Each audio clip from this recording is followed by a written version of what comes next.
വയനാട് പടിക്കാംവയലിൽ കണ്ട കടുവ ചീക്കല്ലൂരിലെത്തിയതായി സ്ഥിരീകരിച്ച് വനംവകുപ്പ്. കടുവയെ കണ്ടെത്താനായി മുത്തങ്ങയിൽ നിന്ന് കുങ്കിയാനകളായ ഭാരതിനെയും വിക്രമനെയും എത്തിച്ചു. കടുവ സാന്നിധ്യമുള്ളതിനാൽ പനമരം, കണിയാമ്പറ്റ പഞ്ചായത്തുകളിൽ മാനന്തവാടി സബ് കളക്ടർ നിരോധനാജ്ഞ പുറപ്പെടുവിച്ചിട്ടുണ്ട്. വിവരങ്ങളുമായി രതീഷ് വാസുദേവൻ ചേരുന്നു. രതീഷ്, സ്വാഭാവികമായിട്ടും ആ പ്രദേശത്ത് ആകെ ഒരു ഭയപ്പാടുണ്ടാകുമല്ലോ. എന്താണിപ്പോൾ വനംവകുപ്പ് സ്വീകരിക്കുന്ന നടപടികൾ, മറ്റു വിവരങ്ങൾ?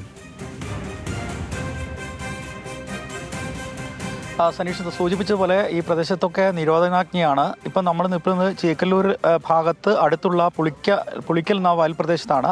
ഇവിടെ നമ്മൾ ഈ കാണുന്ന ദൃശ്യങ്ങളിൽ കാണാവുന്ന ഒരു കൈതക്കാടിൻ്റെ ദൃശ്യങ്ങൾ കാണാമെന്ന് എനിക്ക് തോന്നുന്നത്.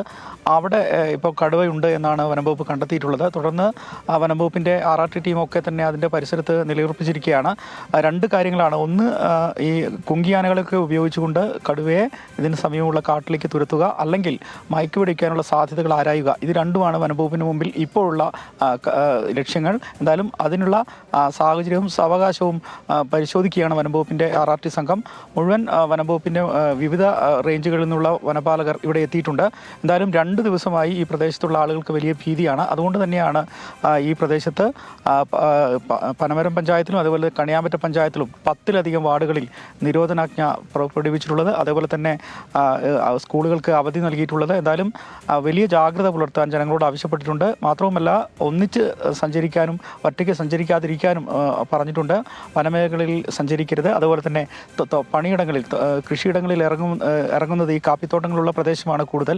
അതുകൊണ്ട് തന്നെ ഈ സാധാരണ കൃഷി ഇടങ്ങളിലേക്ക് ഇറങ്ങുന്നത് ഈ 2 ദിവസത്തേക്ക് നിർത്തിവെക്കാൻ വേണ്ടിയും ആവശ്യപ്പെട്ടിട്ടുണ്ട് അധികൃതർ. എന്തായാലും കടുവയെ ഇന്ന് തന്നെ ഒന്നില്ലെങ്കിൽ തുരത്താൻ അല്ലെങ്കിൽ മയക്കുവെടി വെച്ച് പിടികൂടാനുള്ള സാധ്യത ഉണ്ടാവുമെന്നാണ് വനംവകുപ്പ് കരുതുന്നത്.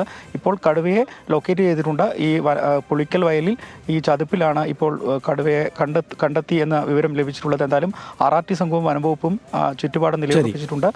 സുരക്ഷിതമായി രതീഷ് നിൽക്കുന്ന ചീക്കലോട് എന്ന പ്രദേശത്ത് തന്നെയാണ് കടുവ ഉള്ളതായിട്ട് സ്ഥിരീകരിച്ചിട്ടുള്ളത്. അവിടെ മറ്റ് നാട്ടുകാരും പോലീസും ഫോറസ്റ്റ് സംവിധാനങ്ങളും ഒക്കെ ഉണ്ട്. പക്ഷേ ആ പ്രദേശത്ത് കടുവയുണ്ട് എന്ന ഒരു ഭീതിയിലാണ് നാട്ടുകാർ.